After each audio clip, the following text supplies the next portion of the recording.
नमस्कार शेतकरी मित्रांनो. यावर्षी आपल्या शेतीत एक मोठा बदल आपल्याला दिसतोय, पण तो अतिशय चिंतेचा आहे. यावर्षी एक मोठी गोष्ट सगळ्या शेतकऱ्यांच्या लक्षात आली असेल. मधमाशा दिसेनाशा झाल्या आहेत. काकडी असेल, खरबूज, कांदा बीज, डाळिंब, फळधारणा होणाऱ्या जवळपास सगळ्याच पिकांवर मधमाशा फारच कमी दिसत आहेत. एखाद्या दुसऱ्या ठिकाणी तुरळक दिसतात, पण आधीसारखं गजबजाट आपल्याला पाहायला मिळत नाही. आपल्याला माहित आहे, मधमाशी नसली तर पिकाला फळधारण होत नाही. फुलावरून फुलावर पराग नेण्याचं काम मधमाशी करत असते.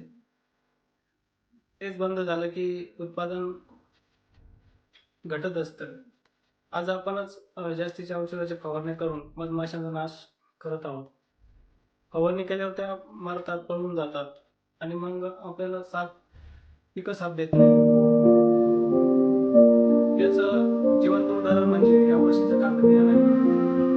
जवळपास 50% घट सगळीकडे दिसत आहे. मधमाशी गेली तर उत्पादन गेलं असं म्हणायला आपल्याला हरकत नाही. कारण मधमाशी सारखा परागीभवन कोणत्याच नैसर्गिक पद्धतीने होऊ शकत नाही. फुलोऱ्याच्या काळामध्ये आपल्याला मधमाशी लागतेच. त्या काळामध्ये आपल्याला कीटकनाशकाच्या फवारण्या थोड्याशा टाळाव्या लागतील.